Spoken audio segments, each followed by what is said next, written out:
Hello నమస్తే, welcome to reality check. ఆంధ్రప్రదేశ్లో కూటమి సర్కారు ఏడాది పూర్తి చేసుకుంది. ఈ ఏడాది కాలంలో ఏం జరిగింది అనే దానిపైన అటు ప్రతిపక్షం ఓ వర్షన్ చెప్తుంది, వెన్నుపోటు పొడి చేత ఏం చేయలేదని. ఇటు అధికార పక్షం అద్భుతాలు చేశాం, స్వేచ్ఛనిచ్చాం, జగన్మోహన్ రెడ్డి బారి నుంచి ప్రజల్ని కాపాడామంటూ అధికార పక్షం కూటమికి సంబంధించిన నాయకులు చెప్తున్నారు. సో ఈ రెండు వర్షన్స్ మాత్రమే మనం ఇప్పటివరకు వింటున్నాం. జై భీమ్రావ్ భారత్ పార్టీ అధ్యక్షులు శ్రవణ్ గారు పబ్లిక్ పాయింట్ ఆఫ్ వ్యూలో కూటమి సర్కారు ఏం చేసింది, కూటమి సర్కారు ఏం చేయాల్సి ఉంది, ఏం చెప్పింది, ఈ అంశాలకు సంబంధించి శ్రవణ్ గారి వర్షన్ ఏంటో ఈరోజు తెలుసుకుందాం. శ్రవణ్ గారు నమస్తే. Very good evening sir. Sir, రెండు వర్షన్స్ మాత్రమే ఉంటున్నాయి ఆంధ్రప్రదేశ్ ప్రజల్లో, వాళ్ళు చెప్పింది వీళ్ళు చెప్పింది. ఇది కాదు పబ్లిక్ వర్షన్. పబ్లిక్ ఏమనుకుంటున్నారు, పబ్లిక్ పాయింట్ ఆఫ్ వ్యూ ఏంటి, పాలన ఎలా ఉంది అనేది ఒకసారి మీ దగ్గర నుంచి వినాలనుకుంటున్నాను. 1 year రూల్ పైన మీ ఫస్ట్ రియాక్షన్ ఏంటి సార్? సార్, ఇప్పుడు ఒక ప్రభుత్వం అనేది కేవలం సంక్షేమ పథకాల మీద హామీలు ఇచ్చి మాత్రమే ప్రభుత్వం ఏర్పడింది, హామీలు ఇవ్వటం వల్లనే ప్రభుత్వం ఏర్పడింది. సో హామీలు లేకపోతే ప్రజలు ఖచ్చితంగా ఆ ప్రభుత్వాన్ని, సంక్షేమం లేకపోతే ఆ ప్రభుత్వాన్ని చేదరించుకుంటారు, లేకపోతే ఆ ప్రభుత్వాన్ని మళ్ళా రానివ్వమని కక్ష కడతారు, లేకపోతే ఆ ప్రభుత్వం మళ్ళీ రాదు అనే వెర్షన్కి నేను యాక్సెప్ట్ చేయను.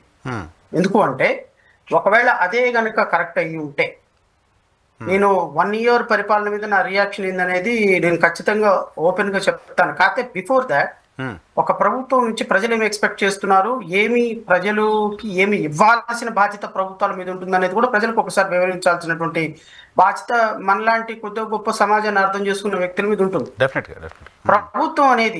ప్రభుత్వం అనేది it is a continuous process Narasimha Rao. అది ఎక్కడ కూడా ఆగేది కాదు. ప్రభుత్వం అనేది it is a continuous process. గత ప్రభుత్వంలో నాకు తెలిసి సంక్షేమం ఇప్పటి వరకు భారతదేశ చరిత్రలో అనండి, లేకపోతే ఆంధ్రప్రదేశ్ రాష్ట్ర చరిత్రలో అనండి, రమారమి 2,90,000 కోట్ల రూపాయలు డిబిటీ ద్వారా, అంటే డైరెక్ట్ బెనిఫిట్ స్కీమ్ ద్వారా, డైరెక్ట్ గా ట్రాన్స్ఫర్ ద్వారా డైరెక్ట్ గా ప్రజల అకౌంట్లకు పడేటువంటి ఏర్పాటు చేసినటువంటి వ్యక్తి Jaganmohan Reddy. No doubt about it. We must appreciate. ఎందుకంటే despite COVID situation, 2 years COVID లో ప్రపంచవ్యాప్తంగా కోవిడ్ తోటి సఫర్ అయ్యారు. ఫైనాన్షియల్ లాస్ ఉంది, రెసిషన్ వచ్చింది. So despite of sufferance by the entire world, economically, socially and politically also. So 3 years మాత్రమే ఆయన పరిపాలన మనం ప్రాపర్ గా చూడాలి. ఈ 3 years లో 3,00,000 కోట్లు రమారమి డిబిటీ ద్వారా ప్రజలకి ట్రాన్స్ఫర్ చేయటం అనేది చాలా రిస్కీ ఫ్యాక్టర్. అది ఒక విధంగా యాక్సెప్ట్ చేయాలి, అప్రిషియేట్ చేయాలి అతను. As for as other development is concern is zero. అంటే బడులకు పెట్టాము డబ్బులు, వాటికి పెట్టాము, వీటికి పెట్టామని కాదు. డెవలప్మెంట్ అంటే sustainability development in terms of factories కావచ్చు, ఇంకోటి కావచ్చు. ఇలాంటివన్నీ చూసుకుంటే కాన్సన్ట్రేషన్ మొత్తం ప్రజలకి డబ్బులు ఇచ్చి ఓట్లు తెచ్చుకుందాం అనే కాన్సెప్ట్ లోనే జగన్మోహన్ రెడ్డి పరిపాలన కొనసాగింది. సో ప్రజలకి సంక్షేమం ఇస్తే ఖచ్చితంగా వాళ్ళు మనకి ఓటేస్తారు అనే వాదన రూల్డ్ అవుట్. అట్లా ఇస్తే జగన్మోహన్ రెడ్డి 11 నుంచి 175కి రావాల్సిందే.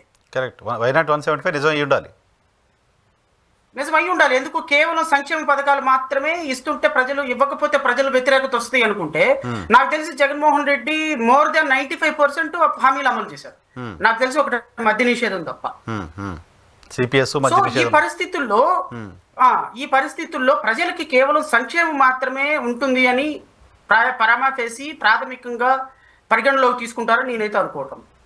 అయితే జగన్మోహన్ రెడ్డి చేసినటువంటి చాలా అప్రజాస్వామిక చర్యల్లో భాగంగా రాజధాని ధ్వంసం కానివచ్చు, చంద్రబాబు నాయుడు అరెస్ట్ కావచ్చు, లేకపోతే 3 ప్రాంతాలని అభివృద్ధి చేయకుండా వాటిని కేవలం ప్రైవేట్ లిమిటెడ్ కంపెనీ లాగా ప్రభుత్వాన్ని నడపడం కావచ్చు, ఇవన్నీ కూడా కర్ణుడి సాగుకి 100 కారణాలలాగా జగన్మోహన్ రెడ్డి పరిపాలన అంతానికి చాలా కారణాలు. వీటన్నిటినీ చాలా టెక్నికల్ గా క్యాష్ చేసుకుంది కూటమి ప్రభుత్వం.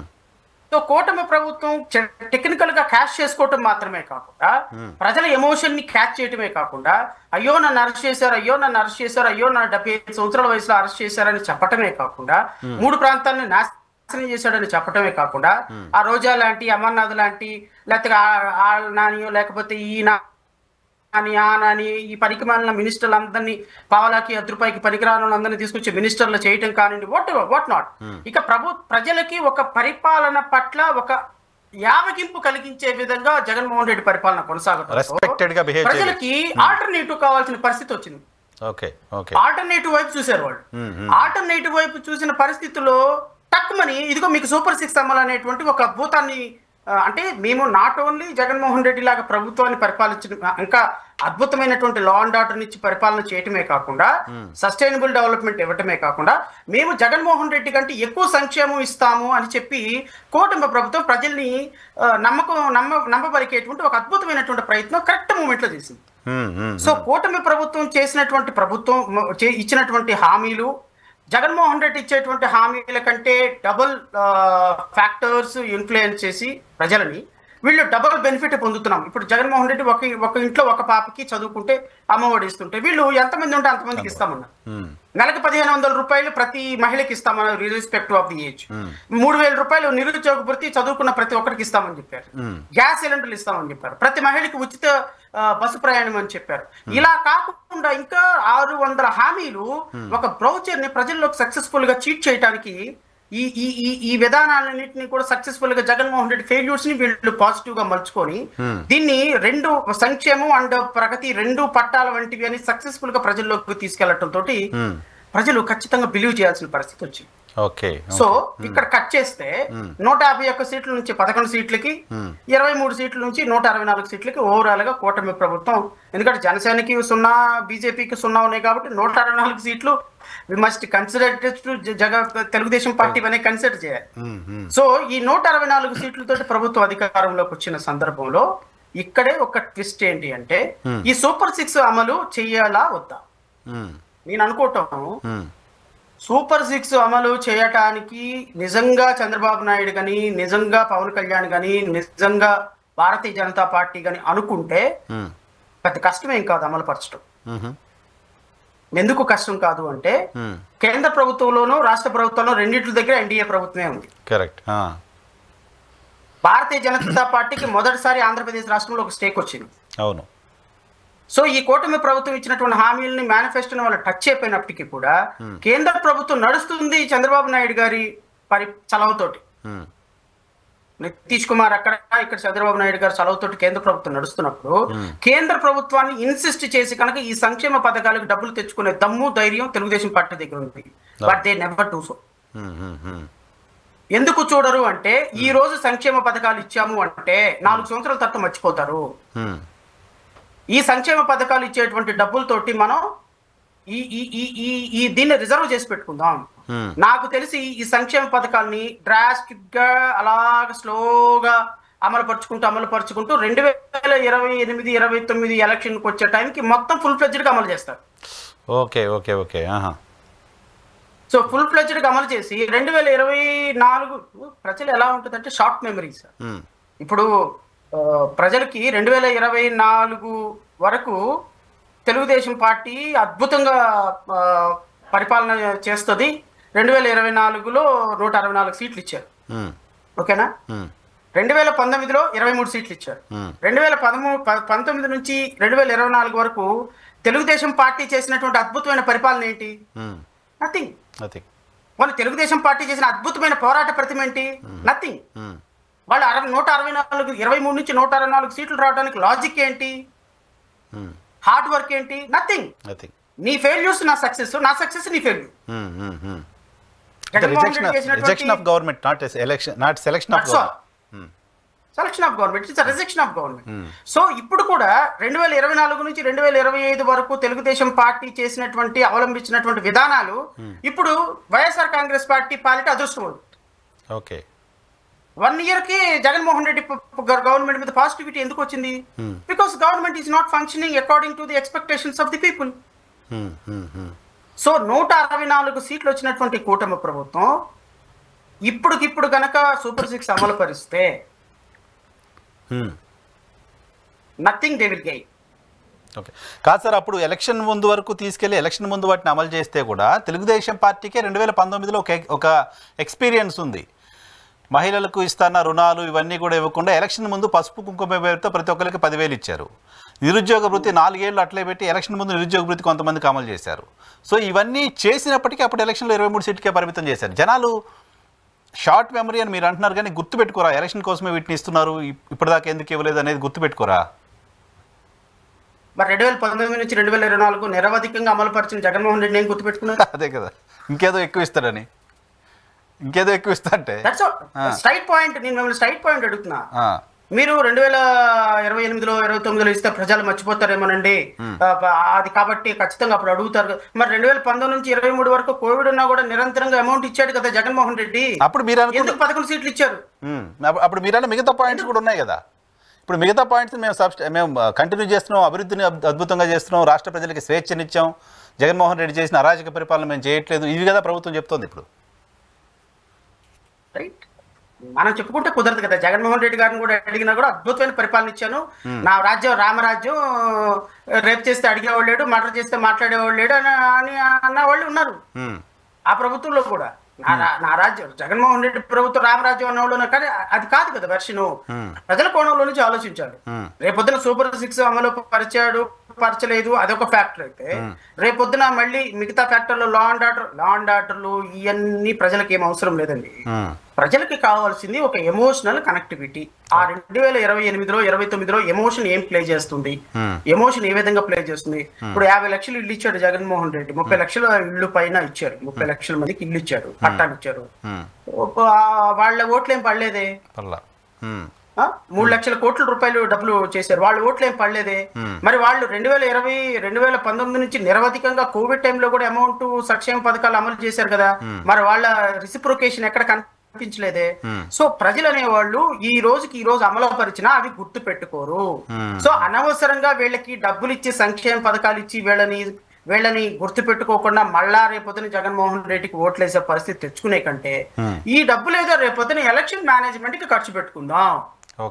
వీళ్ళకి ఇవ్వాల్సిన డబ్బులు రేపొద్దున ఓటుకి 5,000 ఇవ్వాల్సిన వాడికి 10,000 ఇద్దాం, 10,000 ఇవ్వాల్సిన వాడికి 20,000 ఇద్దాం, ₹1,00,000 ఇవ్వాల్సిన వాడికి 2 కోట్లు ఇద్దాము, వాడికి ఎలక్షన్ మేనేజ్మెంట్ కొందాం, వాడిని కొనేద్దాం, ఎలక్షన్ ఆఫీస్ ని కొనేద్దాం. ఓవరాల్ గా మేనేజ్మెంట్ చేసి ఎలక్షన్ చేసుకోవడం ఉత్తమమైన పని. సో ప్రజల ఓటు హక్కు, ప్రజల వ్యవహారం, ప్రజల సంక్షేమం, ప్రజల ప్రగతి, రాష్ట్ర ప్రగతి ఏం అవసరం లే మాకు. మా కుటుంబం మాకు సంక్షేమ పథకం, మాకు ఆంధ్రప్రదేశ్ రాష్ట్రంలో కూటమి ప్రభుత్వానికి కావాల్సింది ఎలక్షన్ మేనేజ్మెంట్ అండి. ఎలక్షన్ పాయింట్ ఆఫ్ వ్యూలో ఎంత ఖర్చు పెడితే మళ్ళీ మనం పవర్ లోకి వస్తాం, ఎలక్షన్ పాయింట్ ఆఫ్ వ్యూలో ఎంత మనం సంపాదించగలిగితే పవర్ లోకి వస్తాం. సో పవర్ పాలిటిక్స్ ని, మనీ పాలిటిక్స్ ని Pawan Kalyan, Chandrababu Naidu or Bharatiya Janata Party clutches లోకి వెళ్ళిపోయి, ఎందుకంటే ఈ మనీ పవర్ పాలిటిక్స్ కి parent Bharatiya Janata Party. Bharatiya Janata Party election management చేసినంత అద్భుతంగా పరిపాలన మీద ఉండదు. సో ఇదే స్ట్రాటజీని బాగా అందిపుచ్చుకున్నటువంటి వ్యక్తి పవన్ కళ్యాణ్. సో వీళ్ళ ఇద్దరి కంటే కూడా రాజకీయాల్లో అత్యంత సీనియర్ అయినటువంటి చంద్రబాబు నాయుడు గారు కూడా దీన్ని అడాప్ట్ చేసుకున్నాడు. అడాప్ట్ చేసుకొని so now they are slowly, ఈ 3 పార్టీల సౌజన్యంతో చాలా స్లోలీ రాష్ట్ర ప్రజలని మ్యానిపులేట్ చేసేటువంటి ఒక పాలిటిక్స్ ప్లే చేసేటువంటి ఒక దుర్మార్గకరమైన చర్యలు కొనసాగుతున్నాయి ఆంధ్రప్రదేశ్ రాష్ట్రం. సో ఓవరాల్ గా నేను చెప్పదలుచుకుంది ఏంటి అంటే 2025 ఆల్మోస్ట్ ఆల్ సగంలో పడిపోయాం. అంటే 1 year అవుతుంది కూటమి ప్రభుత్వం వచ్చి. ఈ రాబోయే 4 సంవత్సరాలు కూడా కూటమి ప్రభుత్వం ఇచ్చినటువంటి హామీలని పార్షియల్లీ అమలు పరుస్తారు. ఒకవేళ అమలు పరిచిన ఇప్పుడు వాళ్ళు ఇచ్చినటువంటి చెప్పిన దానికి చేసేదానికి కండిషన్స్ అప్లై అని కింద ఒక స్లోగన్ ఉంటుంది చూసారు, ఆ విధంగా కోత. ఇప్పుడు ఏదైనా ఫీజు రియంబర్స్మెంట్ ఇవ్వాలంటే 80% అటెండెన్స్ ఉండాలి. ఆరోగ్యశ్రీ వచ్చిందంటే ఆరోగ్యశ్రీ ఇదిగో ఇంతవరకే లిమిట్, ఇదిగో ఉచిత బస్సు ఎక్కాలి అంటే ఈ ఏజ్ నుంచి ఈ రోజు వరకు ఉండాలి, తెల్ల రేషన్ కార్డు ఉండాలి. ఈ విధంగా కూటమి చెప్పినటువంటి దానికి చేసేటువంటి దానికి కంపారిజన్ లేకుండా తూతు మంత్రంగా సంక్షేమ పథకాలు ఇచ్చినటువంటి హామీలను కొనసాగిస్తారు. ఇది ఖచ్చితంగా ప్రజలు మాత్రం 2029లో గుర్తు పెట్టుకుంటారు అందరూ. అప్పుడు సంక్షేమ కార్యక్రమాలకు సంబంధించిన అంశం ఏదైతే మిగతా డెవలప్మెంట్ పాయింట్ ఆఫ్ వ్యూలో కూటమి సర్కారు ఏడాది కాలంలో ఏ దిశగా వెళ్ళింది అంటే ఏం చెప్తారు? డెవలప్మెంట్ మీద రాష్ట్రంలో డెవలప్మెంట్ అంటే ఇన్ టర్మ్స్ ఆఫ్ డెవలప్మెంట్ అంటే నాకు తెలిసి డెవలప్మెంట్ జీరో. ఆంధ్రప్రదేశ్ రాష్ట్రం జీరో. 1 year నుంచి రాష్ట్రంలో డెవలప్మెంట్ అనేది zero. We can equate with zero. చెప్పండి, డెవలప్మెంట్ ఎక్కడ ఉంది చెప్పండి, ఏం డెవలప్మెంట్ ఉంది చెప్పండి. రోడ్లన్నీ బాగు మొట్టమొదటి చేసామని సంతకం చెప్తున్నారు, రోడ్లన్నీ బాగు చేసామని చెప్తున్నారు, పోలవరంకి నిధులు తెచ్చామని చెప్తున్నారు, విశాఖ స్టీల్ ప్లాంట్కి నిధులు తెచ్చామని చెప్తున్నారు, రాష్ట్రంలో 6 లక్షల కోట్ల రూపాయలు పెట్టుబడులు వచ్చాయని చెప్తున్నారు, అమరావతిలో 40,000 కోట్లతో పనులు మొదలు పెట్టామని చెప్తున్నారు. ఇంకేం కావాలి మీకు? ఇవన్నీ డెవలప్మెంట్కి ఎందుకు కనిపించట్లేదు? సార్ నాకు ఇది ఈ డిస్కషన్ మనకి ఇంతకు ముందు దాంట్లో కూడా జరిగింది ఇదే డిస్కషన్. నేను మళ్ళీ ఇదే డిస్కషన్ చేయడానికి ఇష్టం లేకపోయినా, బట్ మీరు అడిగారు కాబట్టి నేను ఈ ప్రశ్నకు సమాధానం చెప్తాను. డెవలప్మెంట్ అంటే నరసింహరావు గారు, ఒక డెవలప్మెంట్ అంటే ఫస్ట్ ఆఫ్ ఆల్ పీపీపీ అంటే పవర్, ప్రజల యొక్క పీపుల్స్ పర్చేసింగ్ పవర్ పెరగాలి, నెంబర్ 1. డెవలప్మెంట్ అంటే చంద్రబాబు నాయుడు గారు కుప్పంలో ఇళ్లను, ఆంధ్రప్రదేశ్లో అమరావతిలో 5 ఎకరాల్లో అక్కడ ఒక 200 కోట్లతో ఇక్కడ 300 కోట్లతో ఇల్లు కట్టుకోవటం కాదు కదా. డెవలప్మెంట్ అంటే పవన్ కళ్యాణ్ గారు 200 కోట్లతో ఆయన తీసిన సినిమాకి రిటర్న్ డబ్బులు ఇచ్చి పిఠాపురంలో 50 కోట్లతో ఇల్లు కట్టుకొని కనపడినోడు కల్లా 1-2 కోట్లు ఇవ్వటం కాదు కదా. డెవలప్మెంట్ అంటే చంద్రబాబు నాయుడుకి, నారా లోకేష్ కి, పవన్ కళ్యాణ్కి వచ్చింది డెవలప్మెంట్ కాదు. రాష్ట్ర ప్రజల తరపున, రాష్ట్ర ప్రజల యొక్క ప్రగతిలో, రాష్ట్ర ప్రజల యొక్క సంక్షేమంలో, రాష్ట్ర ప్రజల యొక్క జీవన ప్రమాణాల్లో పెరుగుదలని సంక్షేమం డెవలప్మెంట్ అంటాం. కరెక్ట్. సస్టైనబుల్ డెవలప్మెంట్ అంటాం. తలసరాదాయం పెరగాలి. పవర్ పర్చేసింగ్ కెపాసిటీ డ్రాస్టిక్ గా డౌన్ అయింది ఆంధ్రప్రదేశ్ రాష్ట్రంలో లాస్ట్ 1 year లో. నెంబర్ 2, జిఎస్టీలో డ్రాస్టిక్ గా డిక్రీజ్ అయిపోయింది. జిఎస్టీ ఎందుకు జిఎస్టీ డౌన్ అవుతుంది అంటే పవర్ పర్చేసింగ్ కెపాసిటీ లేదు ప్రజల దగ్గర. ఇప్పుడు నరసింహరావు గారికి ఒక ప్రాజెక్ట్ వచ్చిందండి ఆంధ్రప్రదేశ్ లో. నరసింహరావు గారికి ఒక ప్రాజెక్ట్ వచ్చింది, ఒక కొత్త కంపెనీ వచ్చి నరసింహరావు గారు మా కంపెనీ మొత్తాన్ని మీరు పెయింట్ చేయాలి, ఇది ఈ కాంట్రాక్ట్ మొత్తం మీకు ఇస్తున్నాం, 1 కోటి రూపాయలు అన్నారు. 50 లక్షలు చెక్ ఇచ్చారు. మీరు ఆ 50 లక్షల రూపాయలు చెక్ తీసుకుని వెళ్ళిపోయి ఏం చేస్తారు? ఒక కారు కొనుక్కుంటారు. అక్కడ జిఎస్టీ రేజ్ అవుతుంది. మీ భార్య పిల్లలతో ఒక హోటల్కి వెళ్ళిపోయి ఒక 50,000 రూపాయలు పెట్టి ఖర్చు పెట్టుకుంటారు, లేకపోతే ఇంకొక 1 లక్ష రూపాయలు పెట్టి బంగారం కొంటారు. పవర్ పర్చేసింగ్ కెపాసిటీ పెరుగుతుంది. ఒక ప్లంబర్ ను పిలిచి 1 లక్ష రూపాయలు ఇచ్చారు వాళ్ళు. అంటే ఇక్కడ డెవలప్మెంట్ ఎప్పుడైతే జరుగుతుందో మనీ ఫ్లోటింగ్ ఉంటుంది. మనీ ఫ్లోటింగ్ ఎప్పుడైతే ఉంటుందో ప్రజల దగ్గరికి మనీ వస్తుంది. మనీ ఎప్పుడైతే ప్రజల దగ్గరకు వస్తుందో power purchasing capacity, people's purchasing capacity పెరుగుతుంది. సో పర్చేసింగ్ కెపాసిటీ పెరిగితే జిఎస్టీ పెరుగుతుంది, జిఎస్టీ పెరిగితే తలసరి ఆదాయం పెరుగుతుంది, తలసరి ఆదాయం పెరిగితే ప్రజల జీవన ప్రమాణాలు పెరిగినట్టు గొప్ప. అంతేగాని చంద్రబాబు నాయుడు గారు 5 ఎకరాల్లో పొలం కానీ 5 ఎకరాల్లో ఇల్లు కట్టుకొని 50 కోట్ల రూపాయలు పెట్టి ఇల్లు కట్టుకుంటే తలసరి ఆదాయం పెరిగినట్టు కాదు కదా.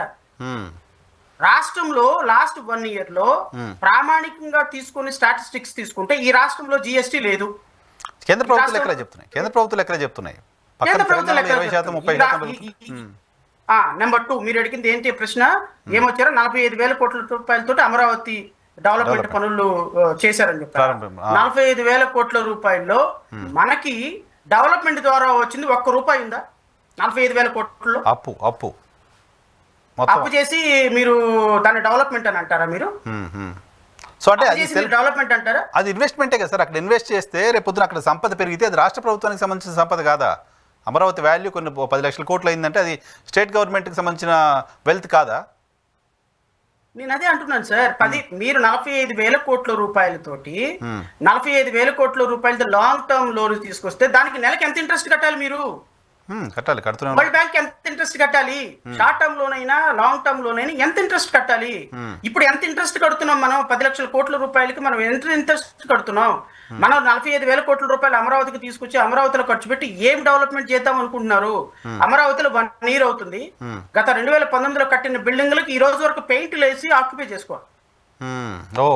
1 year లేదా సార్? మీరు రెగ్యులర్ గా ట్రావెల్ చేస్తుంటారు కదా. 1 year లో ఒక్క బిల్డింగ్ ఆక్యుపై చేసుకోలేదు. 90% కంప్లీట్ అయిన ఒక్క బిల్డింగ్ కంప్లీట్ అవ్వలా. ఈ 1 year లో 10% కంప్లీట్ చేస్తే దానికి ప్లంబింగ్ వర్క్ చేసేసి పెయింటింగ్ వర్క్ చేసేసి ఆక్యుపై చేసుకోవచ్చు. అట్లాంటి బిల్డింగ్లు ఒక 200 బిల్డింగ్లు ఉన్నాయి. ఆ బిల్డింగ్లు అన్ని అంతే వచ్చినాయి ఇంకా. సో అమరావతిలో మీరు 45,000 కోట్ల రూపాయలతో డెవలప్మెంట్ చేస్తాం, 45,000 కోట్ల రూపాయలు అప్పు తీసుకొచ్చి డెవలప్మెంట్ చేస్తున్నారు. 15,000 కోట్ల రూపాయలు వరల్డ్ బ్యాంక్ కేంద్ర ప్రభుత్వ సహకారంతో లేకపోతే ఇంకొక దగ్గర సహకారంతో. మన రాష్ట్రానికి హక్కుగా రావాల్సినటువంటి డబ్బులు అడగాల్సింది రాష్ట్ర ప్రభుత్వం. కేంద్ర ప్రభుత్వాన్ని సెక్షన్ 94 ఆఫ్ బైఫర్కేషన్ యాక్ట్ ద్వారా మా రాజధానికి మాకు డబ్బులు కేటాయించండి అయ్యా, మాకు గ్రాంట్ గా వస్తే ఆ గ్రాంట్ ద్వారా డెవలప్మెంట్ జరిగితే మన అప్పు లేకుండా రేపొద్దున డెవలప్మెంట్ జరుగుద్ది. మీరు అప్పు తీసుకొచ్చి రాష్ట్ర అమరావతిని డెవలప్ చేసి 45,000 కోట్ల రూపాయలతో డెవలప్మెంట్ కాదా అంటే నేనే సమాధానం చెప్పాలి, నాకు అర్థం కాదు. ప్రభుత్వం చెప్తాం 45 కాదు, ఇన్ఫాక్ట్ 60,000 కోట్లు ప్రతి ఏటా 15,000 కోట్లు 60,000 కోట్లు కాదు సార్, 1,00,00,000 కోట్లు ఎక్కడి 1,00,000 కోట్లలో ఒక్క రూపాయి అయినా సరే మనకు పెట్టుబడి ద్వారా వచ్చిందా? లేదు. నరసింహరావు గారు టెక్సాస్ లో ఉంటారు, టెక్సాస్ లో నుంచి నరసింహరావు గారు వచ్చి అమరావతిలో నేను ఒక ఇదిగో 10,000 కోట్లతోటి నేను బిజినెస్ పెడుతున్నా, ఇక్కడ ఇదిగో 10,000 కోట్లకు గాను ఇదిగో నేను ఇంత ఇన్వెస్ట్మెంట్ పెడుతున్నా, నేను 10,000 కోట్లకి ఇదిగో నేను ఒక 500 కోట్లు ట్యాక్స్ కొడుతున్నా. That is investment. That I will consider as a growth. Correct. రాష్ట్రానికి ఇన్కమ్ గా కన్సిడర్ చేస్తాను. అంతేగా 45,000 కోట్ల రూపాయలు తీసుకొచ్చి అప్పు తెచ్చి రాష్ట్ర రాజధాని రోడ్లు వేసి డెవలప్ చేసి ఇవన్నీ చేసే ఈ 45,000 కోట్ల రూపాయలతో రాష్ట్ర రాజధానిలో డెవలప్మెంట్ ఇంకోటో స్టార్ట్ చేస్తే 2029 పడుతుంది. 2029 తర్వాత నుంచి ఎప్పుడు కంపెనీలు రావాలి, ఎప్పుడు రాష్ట్రం డెవలప్ అవ్వాలి? సో రాష్ట్ర ప్రభుత్వం అనేది కేంద్ర ప్రభుత్వాన్ని కంప్లీట్ గా అసలు రాష్ట్ర అభివృద్ధిలో కేంద్ర ప్రభుత్వ పాత్ర లేదు అని డిస్కనెక్ట్ చేసేసింది. ఎందుకు సార్, ఎందుకు అడగలేకపోతుంది? గతంలో ఎప్పుడు చంద్రబాబు నాయుడు గారు స్టేక్ తెచ్చుకునే వాళ్ళు, నిజానికి ఆయన ఎలక్షన్ ముందు చెప్పిన మాట కూడా, పొత్తు పెట్టుకోవడానికి రీజన్ చెప్పింది కూడా అదే. కేంద్ర ప్రభుత్వం మద్దతు ఉంటే రాష్ట్రాన్ని గాడిలో పడేయచ్చు, బాగు చేయొచ్చు, అందుకోసమే బీజేపీతో పొత్తు పెట్టుకున్నాం అని చెప్పారు. బట్ ఆ దిశగా కనీసం ₹1 గ్రాంట్ కూడా కేంద్ర ప్రభుత్వం నుంచి ఎందుకు తేలేకపోతున్నారు? గ్రాంట్ విషయం పక్కన పెట్టేస్తున్నారు, లీగల్గా రావాల్సినవి, రైట్గా రావాల్సినవి కూడా తేలేకపోతున్నారు. బానిస మనస్తత్వం నరసింహరావు గారు. బానిసలు పవన్ కళ్యాణ్ అనేటువంటి వ్యక్తి కేంద్ర ప్రభుత్వం 15,000 కోట్ల రూపాయలు అప్పిస్తే ఈ దుర్మార్గులు చీటర్స్ అందరూ, నేను చంద్రబాబు నాయుడిని పవన్ కళ్యాణ్ ని I can call them as a cheaters. రాష్ట్ర ప్రభుత్వం తరపున చీట్ చేసి ప్రజల దగ్గర ఓట్లు తీసుకొని 1 ఇయర్ నుంచి చెప్పిన సంక్షేమ పథకాలు అమలు పరచకుండా ప్రజలను చీట్ చేసిన big cheaters. This nothing but cheating sir. Nothing but cheating, అంతే కదా. Nothing but cheating. ఇచ్చిన ప్రామిసెస్ ని నేను ఇంకా వీడియోలు మీకు ఇక్కడ అవకాశం లేదు కాబట్టి వేయటంలా, వాళ్ళు చెప్పినటువంటి వీడియోస్, వాళ్ళు మాట్లాడినటువంటి వీడియోస్, రాష్ట్ర ప్రజలకు వాళ్ళు ఇచ్చినటువంటి హామీలు, చెప్పినటువంటి ప్రామిస్లు, చేసినటువంటి allegations, not even single allegation కూడా, single promise they never keep up. పైగా కేంద్ర ప్రభుత్వం 15,000 కోట్ల రూపాయలు అప్పిస్తే ఈ చీటర్స్ అందరూ కూడా అసెంబ్లీలో కూర్చొని కేంద్ర ప్రభుత్వానికి ఇనానిమస్ గా చప్పట్లతోటి స్వాగతం చెప్పి కేంద్ర ప్రభుత్వానికి ఇచ్చినందుకు సాష్టాంగ పడిపోయే చవట సన్నాసి దద్దములు వీళ్ళు రాష్ట్ర ప్రభుత్వం తరపున కేంద్ర ప్రభుత్వం దగ్గరికి వెళ్ళి మాకు హక్కుగా రావాల్సిన ఇవ్వండి అని అడిగే దమ్ము ఎవడుకుందండి? ఇంకో మాట చెప్తా నేను, I'm going to some extent Narasimha Rao sir. Please. ఇప్పుడు మీరు నేను కలిసి ఒక అండర్స్టాండింగ్ లో ఒక కంపెనీ పెట్టాం, పార్ట్నర్షిప్ కంపెనీ పెట్టాం సార్. ఈ పార్ట్నర్షిప్ కంపెనీలో ₹1,00,000 లాస్ వచ్చింది అనుకోండి, ఎవరు బేర్ చేయాలి? ఇద్దరు బేర్ చేయాలి. ఒక 10 లక్షల ప్రాఫిట్ వచ్చింది అనుకో, ఎవరు బేర్ చేయాలి? ఇద్దరం తీసుకోవాలి కదా. వై? ఎందుకు బేర్ చేయాలి? ఇద్దరు స్టేక్ హోల్డర్. మీరు ఎందుకు బేర్ చేయాలి? ఇద్దరు stake holders. Your a partner. Partnership firm లో your also a stake holder. Andhra Pradesh రాష్ట్రానికి డబ్బులు ఇవ్వండి అని భారతీయ జనతా పార్టీని పవన్ కళ్యాణ్, చంద్రబాబు నాయుడు ఎందుకు అడగాలి అంటున్నాను. పార్ట్నర్ కాబట్టి ఇవ్వాల్సినటువంటి బాధ్యత భారతీయ జనతా పార్టీకి లేదా అంటున్నాను. ఇవ్వాలి. ఎందుకు భారతీయ జనతా పార్టీ ఈ రాష్ట్రంలో అధికారంలో లేదా అంటున్నాం. భారతీయ జనతా పార్టీ కేంద్రంలో ఉన్న భారతీయ జనతా పార్టీ 2014 చట్టానికి అనుగుణంగా ఈ రాష్ట్రానికి డబ్బులు ఇవ్వాల్సిన అవసరం లేదా అంటున్నాం. ఒకవేళ వాళ్ళకి కళ్ళు మూసుకుపోయి గాంధారి లాగా తయారైపోతే వాళ్ళని మేల్కొలిపి ఈ రాష్ట్ర ప్రజల కోసం, 5.5 కోట్ల మంది ప్రజల కోసం, ఈ రాష్ట్ర ప్రజల భవిష్యత్తు కోసం 164 సీట్లు వీళ్ళ చేతిలో పెట్టినందుకు గాను, ఈ పాపం రాష్ట్ర ప్రజలు చేసినందుకు గాను కనీసం ఆ పాప పరిహారం కోసమైనా భారతీయ జనతా పార్టీ దగ్గరికి వెళ్ళి పవన్ కళ్యాణ్ అడగాలి కదా. అడిగినట్టు కనపడలే ఇక్కడ. పైగా అసలు అది భారతీయ జనతా పార్టీ కేంద్ర ప్రభుత్వం అఫీషియల్ గా చేసిన ప్రామిస్ కదా. మోడీ ఒక చాక్లెట్ ఇస్తే ఆ చాక్లెట్ బిస్కెట్ తీసుకొని సంబరపడిపోయే పనికి మాలిన చవట సన్నాసి దద్దములందరూ రాష్ట్ర ప్రభుత్వంలో ఉంటే ఈ రాష్ట్ర ప్రజల భవిష్యత్తు ఇలాగా ఇంకెలాగుంటుంది సార్? Very unfortunate. ఏం ఆంధ్రప్రదేశ్ సంక్షేమ ఇంకేం సంక్షేమ పథకాలు అమలు పరుస్తారు? మరి ఎట్లా సార్? ఏమి ఎప్పుడు 10 అయింది ఏం తేవట్లేదు. రాజధాని కట్టడానికి డబ్బులు ఇవ్వాలి, వాళ్ళు ఇవ్వట్లేదు. ఇవ్వడానికి గ్రాంట్ ఇవ్వాలి, రాజధాని నిర్మాణం బాధ్యత వాళ్ళది, వాళ్ళు ఇవ్వట్లేదు. మీరు వాళ్ళు కలిసే ప్రభుత్వం లేదు. వాళ్ళు మాట్లాడినప్పుడు ఏంటి ఆంధ్రప్రదేశ్ ప్రజలకు ఆప్షన్ ఏంటి? ఇంకా ప్రజలు, మేధావులు, బుద్ధిజీవులు, ఆంధ్రప్రదేశ్ సంబంధించిన ప్రజా సంఘాలు, పబ్లిక్ ఇంట్రెస్ట్ కోరుకునే వాళ్ళు ఎవరు మాట్లాడకుండా ఉంటున్నారు ఎందుకు? ఏం మాట్లాడతారు సార్? ఇప్పుడు మీరే నాకు తెలిసి 30 ఏళ్ళ సీనియర్ జర్నలిస్ట్, మీరు రాష్ట్రంలో అన్ని అన్ని అన్ని అంశాల పట్ల పూర్తి అవగాహన ఉన్నటువంటి వ్యక్తులు. మీరే నన్ను ఒక ప్రశ్న అడిగారు, చంద్రబాబు నాయుడు 45,000 కోట్లతో అమరావతిని డెవలప్ చేస్తున్నారు, పోలవరానికి నిధులు తీసుకొచ్చారు, రాష్ట్రంలో మంచి 6 లక్షల కోట్ల రూపాయలు పెట్టుబడులు వచ్చినాయి అంటున్నారు, లేకపోతే 4 లక్షల ఉద్యోగాలు ఇచ్చామంటున్నారు, ఇంకొక కంపెనీలు తీసుకొచ్చామంటున్నారు. ఇంత డెవలప్మెంట్ ఉంటే ఏం లేదని మీరు నన్ను ప్రశ్న నన్ను కౌంటర్ చేయడానికో లేకపోతే నా దగ్గర నుంచి సమాధానం చెప్పించడానికి మీరు అడుగుంటారు. వాళ్ళ వర్షన్ మీ ముందు పెట్టారు. వాళ్ళ వెర్షన్, నేను అదే అంటుంది, వీళ్ళ వెర్షన్ క్యారీ చేయడానికి వాళ్ళకు ఉన్నటువంటి మీడియా ఒకటి ప్రధాన అస్త్రం. ఇప్పుడు 1 year అవుతుంది నరసింహరావు గారు, 1 year అవుతుంది, ఆల్మోస్ట్ 1 year అవుతుంది. నేను ఈ మీ వేదిక ద్వారా నేను రాష్ట్ర ప్రజలకి కొన్ని వివరాలు చెప్పదలుచుకున్నాను. ఇది నా మాట కాదు, నేను ఈవెన్ చంద్రబాబు నాయుడు గారిని ముఖ్యమంత్రి అనొచ్చు, కానీ నేను ఉప ముఖ్యమంత్రి అనే మాట్లాడతాను. ఎందుకంటే అతని పేరు ఎత్తటానికి కూడా అతనికి అర్హత లేదు. So I will call him as a deputy chief minister, that's all, who ever it may. Deputy chief minister వీళ్ళ ఇద్దరు కూడా కంబైన్డ్ గా రాష్ట్ర ప్రజలకు ఇచ్చినటువంటి ఒక ప్రామిసరీ నోట్, ఒక ప్రామిసరీ బ్రోచర్. ఈ బ్రోచర్ లోని అంశాలను నేను చదువుతా. రాష్ట్ర ప్రజలని ఈ విధంగా మోసం చేసి ఒక చేతగాని చవట దద్దమ్మ ఇచ్చే విధంగా ఒక పిట్టల ద్వారా చెప్పినట్టుగా చదువుకొని వెళ్ళిపోయి ప్రజల దగ్గర నుంచి ఓట్లు తీసుకొని ఈ రోజు సమాధానం చెప్పడానికి డిప్యూటీ చీఫ్ మినిస్టర్ బయటికి రాడు, ఈ రోజు క్లారిఫికేషన్ ఇవ్వడానికి డిప్యూటీ చీఫ్ మినిస్టర్ బయటికి రాడు, ఈ రోజు చేసిన ఎలిగేషన్స్ ని ప్రామిస్ చేసుకోవడానికి డిప్యూటీ చీఫ్ మినిస్టర్ బయటికి రాడు, 30,000 మంది అమ్మాయిల మిస్సింగ్ విషయంలో డిప్యూటీ చీఫ్ మినిస్టర్ బయటికి రాడు, సుగాలి ప్రీతి కేసు గురించి ఏమైందో డిప్యూటీ చీఫ్ మినిస్టర్ బయటికి రాడు, ఈ రాష్ట్రంలో లా అండ్ ఆర్డర్ ఈ విధంగా జరుగుతున్న డిప్యూటీ చీఫ్ మినిస్టర్ బయటికి రాడు, ఎస్సీలని ఎస్టీలని అరికాల మీద పోలీసులు కొడుతూ లాలెస్ స్టేట్ చేసినటువంటి ఈ రాష్ట్రంలో ఇన్ని దుర్మార్గాలు జరుగుతున్న డిప్యూటీ చీఫ్ మినిస్టర్ బయటికి రాడు. 16,800 నవంబర్ మొన్న ఎప్పటి వరకు ఆల్మోస్ట్ మార్చి వరకు, అంటే 10 నెలల కాలంలో 16,637 మంది అమ్మాయిల మీద అఘాయిత్యాలు జరిగిన డిప్యూటీ చీఫ్ మినిస్టర్ బయటికి రాడు. ఇన్ని దుర్మార్గాలు జరుగుతుంటే డిప్యూటీ చీఫ్ మినిస్టర్ రోజుకు ఒక వేషం వేసుకొని, ఒక రోజు సనాతన ధర్మం అని, ఒక రోజు ఇంకో ధర్మం అని, ఒక రోజు గురు ధర్మం అని, ఒక రోజు సన్యాసి ధర్మం అని చెప్పి గుళ్ళు గోపురాలు పట్టుకుని తిరుగుతుంటే ఈ రాష్ట్రంలో ఓట్లు వేసినారని ప్రజలు ఎక్కడికి వెళ్ళాలి? ప్రజలు ఎవరిని అడగాలి? ప్రశ్నిస్తానని వచ్చినటువంటి తప్పేసుకొని పడుకుంటున్నావు. ప్రశ్నిస్తానని వచ్చినటువంటి నువ్వు పక్కేసుకుని పడుకున్నావు. వారం రోజులు ఎక్కడ ఉంటావు తెలియదు, 3వ రోజు హాస్పిటల్లో దొరుకుతావు, 4వ రోజు ఒక టెంపుల్లో దొరుకుతావు, 5వ రోజు మహారాష్ట్రలో ఉంటావు, 6వ రోజు చెన్నైలో ఉంటావు, 7వ రోజు తిరుపతిలో ఉంటావు, 8వ రోజు హైదరాబాద్లో ఉంటావు. What is this? అడ్మినిస్ట్రేషన్ ఏమవ్వాలి? ఒక డిప్యూటీ చీఫ్ మినిస్టర్ గా ఒక 3 ప్రధానమైన శాఖలు నిర్వహిస్తున్నటువంటి వ్యక్తిగా నువ్వేమైపోవాలి? మీరు ఇచ్చినటువంటి ప్రామిస్ నేను చదివి వినిపిస్తాను.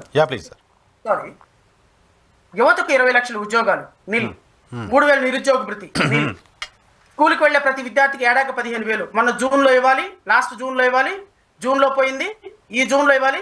ఆల్మోస్ట్ ఆల్ రేపు ఎల్లుండో స్కూళ్ళు తెరుస్తున్నారు, దాని మీద ఏ విధమైనటువంటి ఇది లేదు. ప్రతి రైతుకి 20,000 రూపాయల ఆర్థిక సాయం లాస్ట్ జూన్లో ఇవ్వాలి, అయిపోయింది. ఖరీఫ్ సీజన్ లో అయిపోయింది, ఇవ్వలేదు. ఈ సంవత్సరం 20,000 ఇస్తారో లేదో డౌట్. ప్రతి మహిళకి నెలకు 1,500 రూపాయలు, అంటే 12 నెలలు 1,500 రూపాయలు. ఒక్కొక్క మహిళకి 1,500 రూపాయలు. రాష్ట్రంలో ఇంచుమించుగా 30 నుంచి 40 లక్షల మంది మహిళలు, వీళ్ళందరూ కూడా ఎలిజిబిలిటీ కోల్పోతున్నారు. ఇంటింటికి ఏడాది ఉచితంగా 3 సిలిండర్లు. 3 సిలిండర్లు అన్నది ఒకటే సిలిండర్ ఇచ్చారు. ఈ లాస్ట్ 1 year నుంచి ఇంకా మిగతా 2 సిలిండర్లు ఇవ్వలేదు. ఈ ఇయర్ ఇస్తారో లేదో డౌట్. సో ఇది కూడా అటకెక్కేసింది. మహిళకు ఉచిత బస్సు ప్రయాణం కంప్లీట్ గా it was taken cold box. There is no such proposal, even proposal. ఓకేనా? సూపర్ 6 కి షణ్ముఖ వ్యూహం అంట, ఇలా బంధ వ్యూహం. ఇంటింటికి రక్షిత తాగునీటి మంచి పథకం, సౌభాగ్యపతి, యువత సంక్షేమం, మెగా డిఎస్సీలో ప్రతి సంవత్సరం జాబ్ క్యాలెండర్. నరసింహరావు గారు 2024 జూన్ లో ఎక్కినటువంటి ప్రభుత్వం ఈ రోజు జూన్ వచ్చింది, మన ఎగ్జామ్ జరిగింది. మళ్ళీ ఎగ్జామ్ జరుగుతుందో లేదో, ఎప్పుడు అపాయింట్మెంట్లు ఇస్తారో ఎవరికి తెలియదు. సో 1 year పట్టింది మొదటి సంతకం అమలు పరచడానికి. Number 3 BC declaration.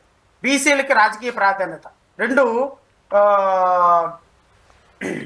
మహిళా సంక్షేమం, స్వయం సహాయకార సంఘాలకు వడ్డీ లేని రుణాలను 3 లక్షల నుంచి 10 లక్షల వరకు పెంపు.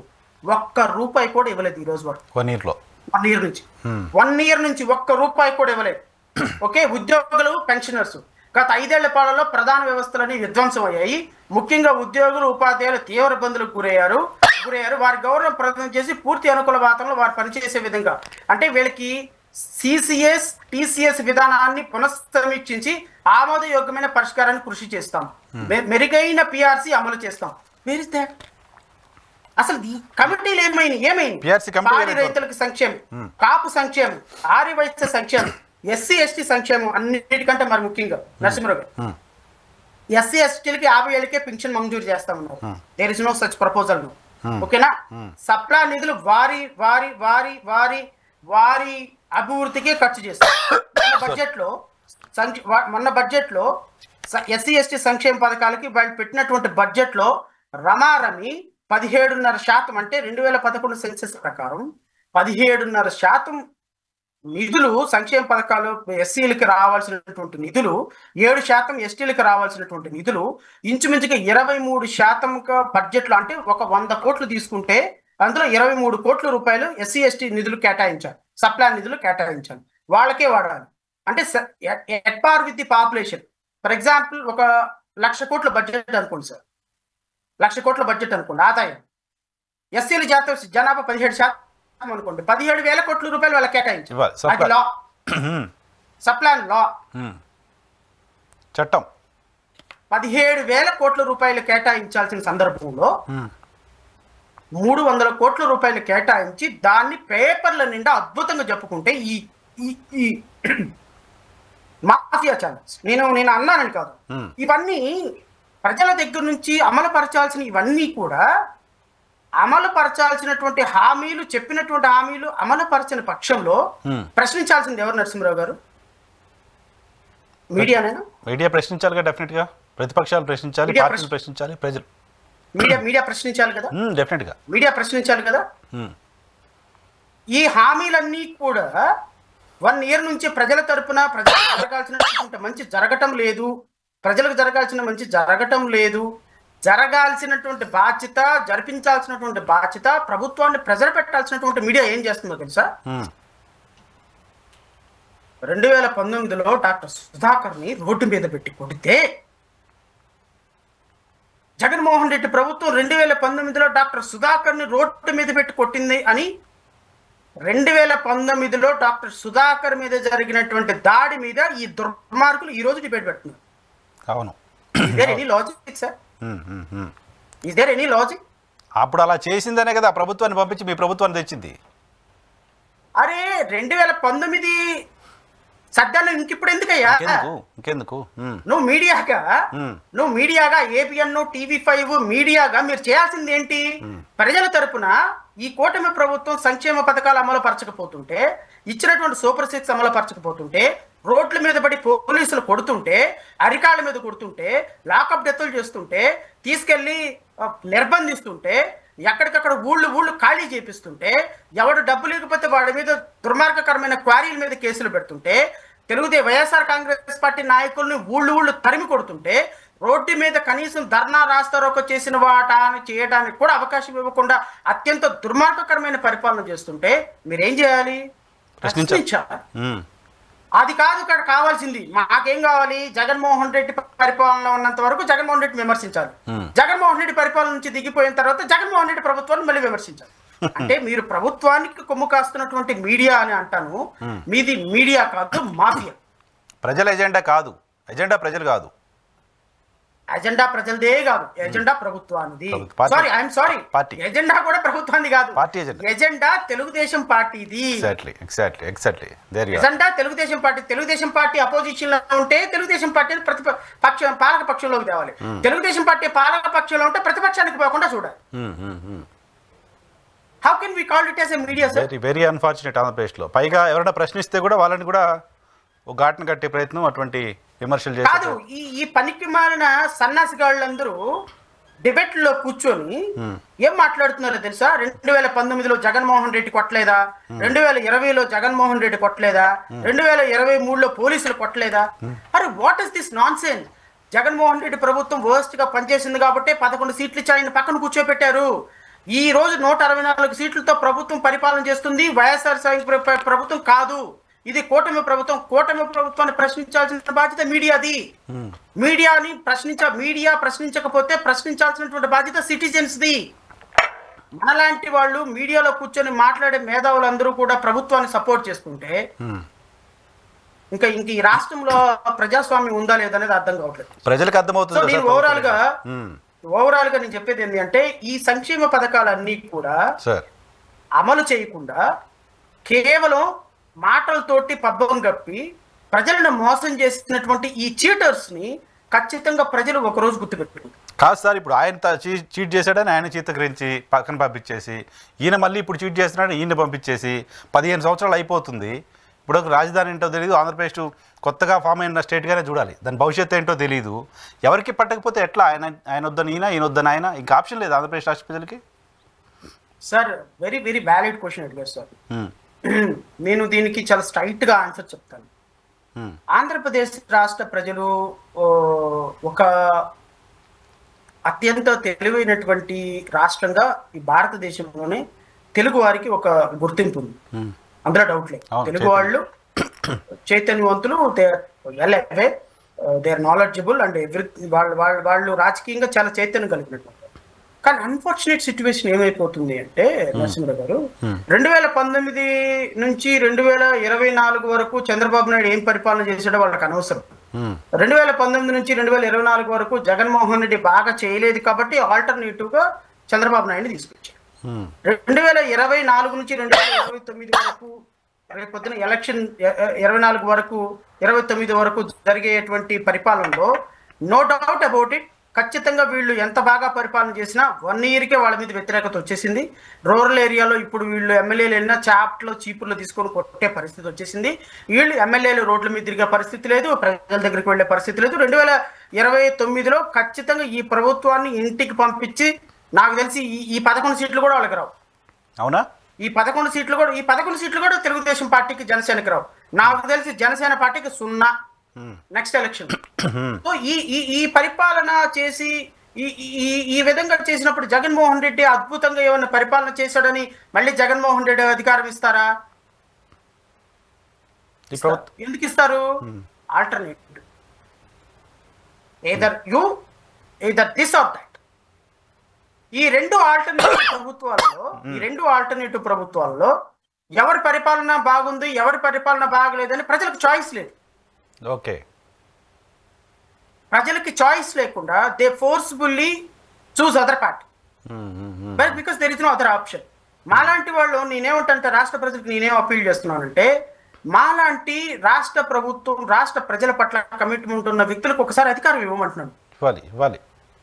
మాలాంటి వాళ్ళ చదువుకున్న వాళ్ళకి మేము ఒక న్యాయమూర్తిగా పనిచేసి ఈ రాష్ట్రంలో ఎన్నో సమస్యల పట్ల ప్రజల కోసం పనిచేసి కేవలం నిజాయితీగా, నిష్కల్మషంగా ప్రజల కోసం డబ్బు సంపాదనను వదిలేసుకొని, అధికారాన్ని వదిలేసుకొని, ఒక గొప్ప జీవితాన్ని వదిలేసుకొని ప్రజల కోసం, ప్రజాస్వామ్య విలువలను కాపాడాలని బాబాసాహెబ్ అంబేద్కర్ రాజ్యాంగ స్ఫూర్తితో పనిచేస్తున్న మాలాంటి వాళ్ళని మీరు ప్రజాప్రతినిధులకు వెళ్ళుకొని ఒక్కసారి అసెంబ్లీకి పంపించండి.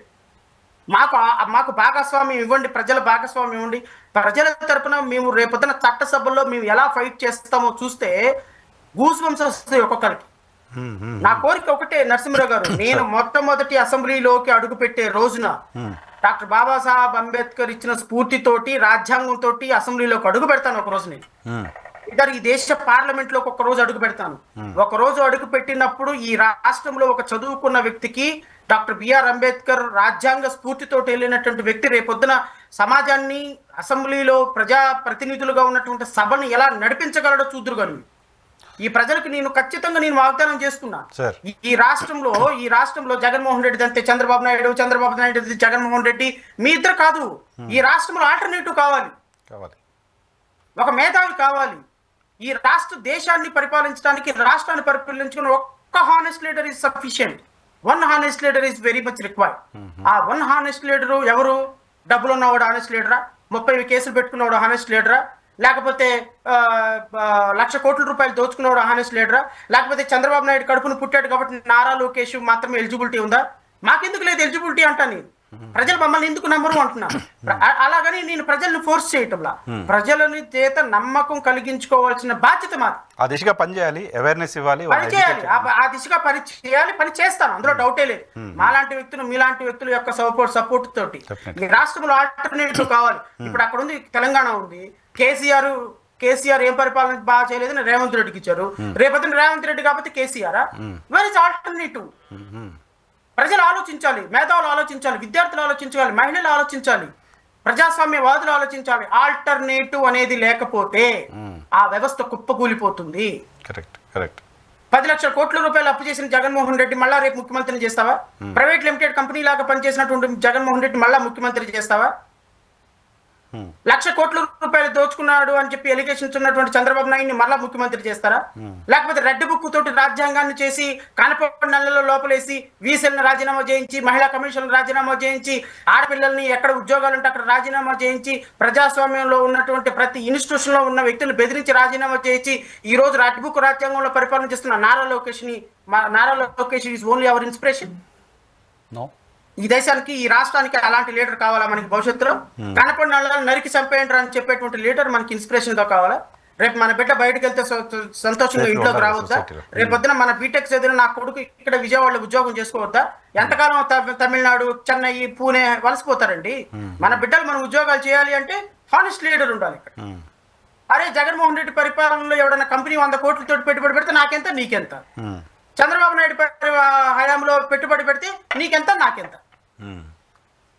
ఈ విధంగా రాష్ట్రంలో అడ్మినిస్ట్రేషన్ ఉన్నప్పుడు, డెవలప్మెంట్ లేనప్పుడు, లక్షల కోట్ల రూపాయలు అప్పులు అవుతున్నప్పుడు ప్రజలు ఆలోచించాల్సినటువంటి బాధ్యత ప్రజల మస్తిష్కాలకు ఇంకా రాకపోతే ఇంకా ఎన్ని సంవత్సరాలు? మీరు అన్నట్టు ఎప్పుడు అదే very valid question. You raised very valid question. రేపొద్దున 29లో చంద్రబాబు నాయుడు పనిచేయలేదని జగన్మోహన్ రెడ్డికి ఇస్తే వాట్ యువర్ ఎక్స్పెక్టింగ్? నేను జగన్మోహన్ రెడ్డిని కూడా డైరెక్ట్ గా అడుగుతున్నాను, నేను మీ ద్వారా ఆయన అడుగుతున్నా. 2028లోనో 27లోనో పాదయాత్రకు వెళ్తాను అంటున్నాడు. వై అండి? పాదయాత్ర దేనికి వెళ్తావు నువ్వు? On what reason? Your eligible, how you are morally you are supporting your action? నీకు 5 సంవత్సరాలు ముఖ్యమంత్రికి అధికారం ఇస్తే ఒక్కనాడు ప్రజలను కలవలేదు, ఒక్కరోజు ఒక ప్రెస్ మీట్ హోల్డ్ చేయలేదు. మళ్ళీ ఈ రోజు పాదయాత్రకు వచ్చి ఏం తెలుసుకుందామని, ప్రజల యొక్క కష్టాలు ఏం తెలుసుకుందాం నువ్వు మళ్ళీ ప్రజల్లోకి వెళ్ళాలనుకుంటున్నావు అంటే మ్యానిపులేషన్ రాజకీయాలా? నీకు 5 సంవత్సరాల ఆపర్చునిటీ వచ్చినప్పుడు నువ్వు ఎలా పరిపాలించావు? నీ ఎమ్మెల్యేలకి, నీ మంత్రులకి నీ దగ్గర అపాయింట్మెంట్ లేదు. మరి ఈ రోజు నువ్వు రేపు పొద్దున సజ్జల రామకృష్ణారెడ్డి తోటి ప్రైవేట్ లిమిటెడ్ కంపెనీ నడుపుతా, నువ్వు రేపొద్దున ఏ విధంగా 5 సంవత్సరాలు మళ్ళీ ప్రజల్లో పాదయాత్రలకు వెళ్ళి ప్రజల కష్టాలు ఏం తెలుసుకుంటావు నువ్వు? మళ్ళీ కనీసం వీళ్ళు ఈ పొరపాట్లు చేశాం, మమ్మల్ని క్షమించండి, ఇంకోసారి చెయ్యం, ఆ పశ్చాత్తాపం కూడా నాయకుల దగ్గర కనపడట్లేదు కదా. అటువంటి ఒక ప్రకటన కూడా కనీసం కనపడట్లేదు కదా. Still Jaganmohan Reddy is chief minister. వాళ్ళ మస్తిష్కాల్లో ఉన్నటువంటి ఆలోచన ఇదే. Jaganmohan Reddy is the chief minister. ఒక్క మాట చెప్తా, సజ్జల రామకృష్ణారెడ్డిని మార్చారా? లేదు. జగన్ కోటరీని మార్చారా? Jagan style of walking, Jagan style of functioning మారిందా? Jagan style of walking talking మారిందా? Nothing has changed. Nothing has changed. Jaganmohan Reddy ఆలోచన విధానం మారకపోతే, జగన్మోహన్ రెడ్డి ఆలోచన విధానం మారకపోతే, జగన్మోహన్ రెడ్డి అనే వ్యక్తి అదే క్వార్టరీని మేనేజ్ చేస్తే, జగన్మోహన్ రెడ్డిని వైఎస్ఆర్సీపీని ఒక ప్రైవేట్ లిమిటెడ్ కంపెనీ, వాళ్ళు ఎలా నడుపుకుంటారు అనేది ఐ డోంట్ కేర్, నాకు అనవసరం. ఇప్పుడు 2024 తర్వాత జగన్మోహన్ రెడ్డి ఎవరిని అపాయింట్ చేసుకుంటాడో, ఎవరితో నడుపుకుంటాడో, ఏం చేసుకుంటాడో, they to advise them. It is his party. I have my own party. He has his own party. అనవసరం. కానీ ప్రభుత్వంలో ఉన్నప్పుడు ప్రశ్నించాల్సినటువంటి బాధ్యత, ప్రభుత్వంలో ఉన్నప్పుడు ఆయన వ్యవహరించిన తీరు, ఆయన పార్టీ వ్యవహరించిన తీరు మాత్రం నేను ప్రశ్నించాను. ప్రభుత్వ సలహాదారులుగా ఉన్నటువంటి Sajjala Ramakrishna Reddy all in one. మళ్ళీ మనం ఆ పాత ప్రభుత్వాన్ని విమర్శించడంలో ఉపయోగం లేదంటాను. 11 సీట్లు ఇచ్చి పక్కన కూర్చోబెట్టిన తర్వాత ఆ ప్రభుత్వం యొక్క తప్పులు మనం చెప్పాల్సిన పని లేదు. కానీ when it is come to comparison, ఈ రోజున తెలుగుదేశం పార్టీ గత ప్రభుత్వం చేసినటువంటి వైఫల్యాలన్నింటినీ కూడా ఎండగట్టి ఈ రోజు తెలుగుదేశం పార్టీ అధికారంలోకి వచ్చింది, కూటమి ప్రభుత్వం అధికారంలోకి వచ్చింది. ఇప్పుడు పవన్ కళ్యాణ్ అనేటువంటి వ్యక్తి జగన్మోహన్ రెడ్డి చేసినటువంటి దుర్మార్గాల్ని, జగన్మోహన్ రెడ్డి చేసినటువంటి దుశ్చర్యల్ని, జగన్మోహన్ రెడ్డి రాష్ట్ర ప్రభుత్వంలో జరుగుతున్నటువంటి దుర్మార్గకరమైనటువంటి వాటన్నిటినీ కూడా పైకెత్తి చూపించే కదా ఈ రోజు రాష్ట్ర ప్రభుత్వంలోకి అధికారంలోకి వచ్చింది. అవును కదా. చెప్పినటువంటి మాటలకి చేస్తున్నటువంటి పనులకి కంపారిజన్ లేదు. నేను అక్కడ కంపేర్ చేస్తాను. ఎగ్జాక్ట్లీ జగన్మోహన్ రెడ్డి ప్రభుత్వం చేసినటువంటి దుర్మార్గాలను కంపేర్ చేసి మీరు ప్రజల బంధాలను పొందిన మీరు ఇంతకంటే దుర్మార్గాలు చేస్తుంటే రాష్ట్ర ప్రజలకి ఆల్టర్నేటివ్ ఎక్కడుందంటున్నా నేను. ఇప్పుడు మిమ్మల్ని ఎన్నుకున్నందుకు రాష్ట్ర ప్రజలు ఎక్కడ సంతోషపడుతున్నారు? చంద్రబాబు నాయుడు గారు నిన్న క్యాబినెట్ మీటింగ్లో మాట ఏదో అన్నారండి సార్, జగన్మోహన్ రెడ్డికి మనకి తేడా ఉండేలాగా బిహేవ్ చేయాలి, ఆయన మనల్ని అరెస్ట్ చేశాడని మనం అరెస్ట్ చేసుకుంటూ పోతే ఎట్లా, జగన్మోహన్ రెడ్డికి మనకి తేడా ఏంటి, మనం అరెస్టులు చేయకూడదు అలా అని చెప్పారంట. సో ఆ చేంజ్ ఆయన చూపిస్తున్నట్టు. ఈ పులిహార కబుర్లు ఎందుకు లేదండి? జగన్మోహన్ రెడ్డి అరెస్ట్ చేయడం, వంశీని ఎవరు అరెస్ట్ చేశారు? పాకిస్తాన్ వాళ్ళు అరెస్ట్ చేశారా? కాకాని గోవర్ధన్ రెడ్డిని ఎవరు అరెస్ట్ చేశారు? ఆస్ట్రేలియా వాళ్ళు అరెస్ట్ చేశారా? వీళ్ళందరిని ఎవరు అరెస్ట్ చేశారు? అరెస్ట్ చేసిన వాళ్ళందరిని ఎవరు అరెస్ట్ చేశారు? పిఎస్ఆర్ ఆంజనేయులు ఎవరు అరెస్ట్ చేశారు? తెలంగాణ వాళ్ళు అరెస్ట్ చేశారా? ఎవరండి ఈ పులిహార కబుర్లు అన్నీ చెప్తే ఎట్లా? పులిహార కబుర్లు ఎందుకు వస్తున్నాయి ఇప్పుడు తగలేంది? ఎందుకు వస్తున్నాయి అంటే నాకు తెలియదు. మీరు ఏదో క్యాబినెట్ మీటింగ్ లో ఆయన చెప్పారని అంటున్నాడు. తెలుగుదేశం పార్టీ పేపర్లే రాసినాయి. కబుర్లు అంటే ఇప్పుడు ఎలా ఉంటదంటే, వీళ్ళకి జగన్మోహన్ రెడ్డి చేసినటువంటి తప్పులు వీళ్ళకి ఎక్కడో ఒక చోట ఆ తప్పులు కూడా మనం చేస్తే ఎలా? ఇప్పుడు జగన్మోహన్ రెడ్డి గారు చేసినటువంటి తప్పుల్ని నేను ఎంత వద్దనుకున్నా బండి అక్కడికి వెళ్ళి అవుతుంది మళ్ళీ నాకు. జగన్మోహన్ రెడ్డి మరి ఏందో నాకు అర్థం కావట్లేదు. బహుశా 5 సంవత్సరాలు మాట్లాడి అలవాటు అయిపోయి ఉంటుంది. 5 సంవత్సరాలు జగన్మోహన్ రెడ్డి 75 సంవత్సరాలు ఉన్న ఒక వ్యక్తిని ఇంకొక ఎలక్షన్ ఇంకొక 1 year లో ఉందనంగా అరెస్ట్ చేయడం చారిత్రాత్మకమైనటువంటి తప్పు. ఎందుకు అంటే ఈ రాష్ట్రానికి ముఖ్యమంత్రి అయ్యింది జగన్మోహన్ రెడ్డి కేవలం ఆయన అరెస్ట్ అవడం వల్లే, 16 నెలలు జైల్లో ఉండటం వల్లే. రేవంత్ రెడ్డి కూడా ముఖ్యమంత్రి అవడానికి కారణం కూడా ఆయన అరెస్ట్ అవడం వల్లే. ఈ లోపలికి వెళ్తే నా నాయకులు అది ఒక అదృష్టం అలా పడుతుంది. ఇప్పుడు వీళ్ళ ఉద్దేశం ఏంటి అంటే, జగన్మోహన్ రెడ్డి నన్ను అరెస్ట్ చేసి 53 రోజులు లోపల పెట్టిన కారణంగా నేను ముఖ్యమంత్రి అయినా ప్రజల్లో సింపతి వచ్చింది. ఇప్పుడు జగన్మోహన్ రెడ్డిని అరెస్ట్ చేస్తే మళ్ళీ సింపతి వస్తుంది ఏమో ఒక డైలమాలో ఉన్నారు.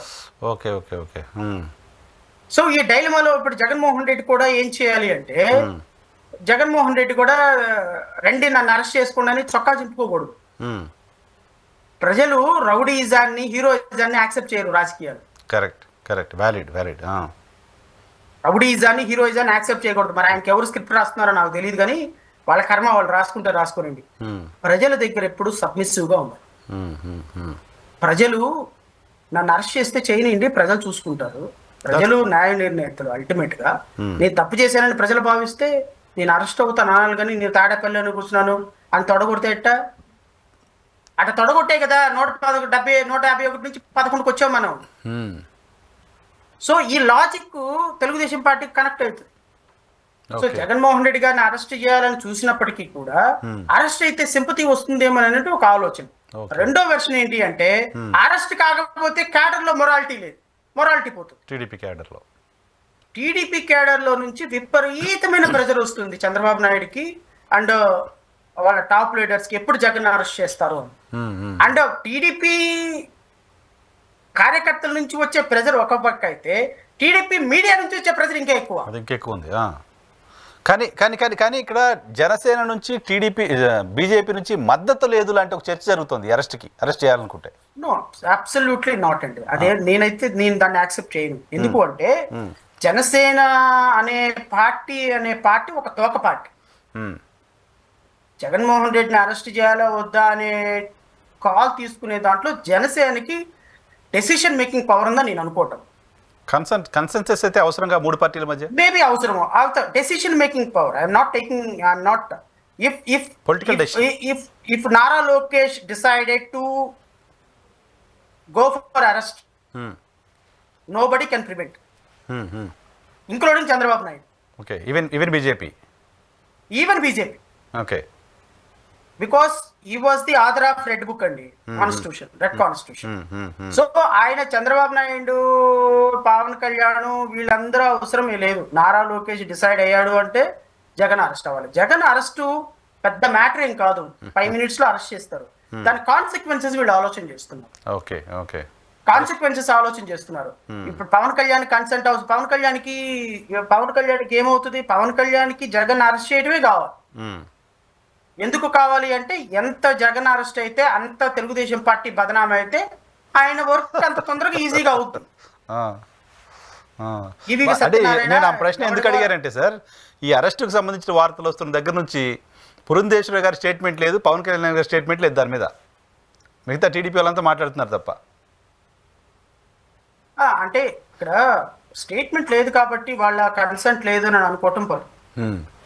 ఎందుకంటే జగన్మోహన్ రెడ్డి అరెస్ట్ అవ్వటం అల్టిమేట్ గా తెలుగుదేశం పార్టీ లాస్ అయితే బీజేపీ లాస్ అవుతుంది, తద్వారా జనసేన లాస్. నెక్స్ట్ ఎలక్షన్ లో వీళ్ళ ముగ్గురు కలిసి వెళ్ళాలి అనుకునే పాయింట్ లో ముగ్గురు కూడా జాయింట్ గా కంబైన్డ్ గా డెసిషన్ తీసుకోవాలి. ఎందుకంటే ఇట్ ఈస్ కోరిలేటెడ్ గవర్నమెంట్, కూటమి ప్రభుత్వం. ఇప్పుడు తెలుగుదేశం పార్టీకి బయట నుంచి మద్దతు ఇవ్వటంలా జనసేన కానీ బీజేపీ కానీ, they are also part and parcel of the government. So ఈ గవర్నమెంట్ లో తీసుకున్న నిర్ణయం రేపొద్దున మిగతా వాళ్ళకి ఇంపాక్ట్ కాకూడదు. ఇప్పటికే కూటమి ప్రభుత్వం డబ్బులు ఇవ్వటం లేదని, లాలెస్నెస్ ఉందని, రాష్ట్ర ప్రభుత్వం అసలు ఫెయిల్యూర్ అయిపోయిందని విపరీతమైనటువంటి ప్రజల దగ్గర నుంచి ఎవర్షన్ ఫేస్ చేస్తుంది. అది వాళ్ళ ఇంటెలిజెన్స్ రిపోర్ట్ లో తెలిసిపోతుంది వాళ్ళకి. సో ఇలాంటి సందర్భంలో కూడా జగన్ అరెస్ట్ చేస్తే రేపొద్దున క్యాడర్ బూస్టింగ్ వస్తుందేమో తప్ప భవిష్యత్తులో లాంగ్ రన్ లో వైఎస్ఆర్సీపీ శ్రేణులు యాక్టివేట్ అయితే ప్రాబ్లం కదా. Correct. Okay okay okay YSRCP activate అయింది అనుకోండి, వైఎస్ఆర్సీపీ ఇప్పుడు చెవులో పువ్వులు కార్యక్రమం పెడితే రోజా గారు ఒక్కళ్ళే వచ్చారు, అటుపక్క విడుదల రజనీ గారు వచ్చారు. మరి ఈ రాష్ట్రంలో ఎంతమంది ఉప ముఖ్యమంత్రులు ఉన్నారు? ఏరి వాళ్ళంతా 5 ఉప ముఖ్యమంత్రులు, ఎవరు కనపడలా. 5 ఉప ముఖ్యమంత్రులు ఉన్నారు. ఎంతమంది మంత్రులు ఉన్నారు? ఏరి వాళ్ళంతా ఎక్కడున్నారు? ఆ మంత్రులు ఉప ముఖ్యమంత్రులు అయిపోయి కోట్ల రూపాయలు దోచుకున్న అని ఎలిగేషన్స్ ఉన్నటువంటి వీళ్ళందరూ కూడా ఎందుకు వైఎస్ఆర్సీపీ రేపొద్దున ఒకవేళ జగన్ అరెస్ట్ అయితే ఏమవుతుందంటే they were forced to coming to the public. So ఆ సందర్భంలో ఏమవుతుందంటే యాక్టివేట్ అయిపోద్ది క్యాడర్.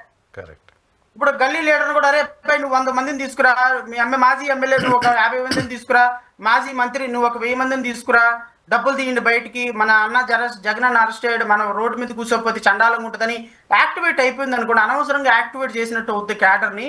ఎందుకు అని ఒక ఆలోచన. బట్ నాకు తెలిసినంత వరకు జగన్మోహన్ రెడ్డి ఖచ్చితంగా అరెస్ట్ అవుతాడు, అరెస్ట్ చేసి తీరుతారని నేనైతే అనుకుంటున్నా. అది ఎప్పుడు జరుగుద్ది, ఈ రోజు జరుగుతారు, రేపు జరుగుతుంది, ఎల్లుండి జరుగుతుంది, I don't know, but certainly this will happen. Thank you sir, thank you very much Shravan garu మా కోసం సమయం కేటాయించినందుకు. Thank you very much. Thank you అండి. శ్రవణ్ గారితో స్పెషల్ రియాలిటీ చెక్ చూస్తూనే ఉండండి.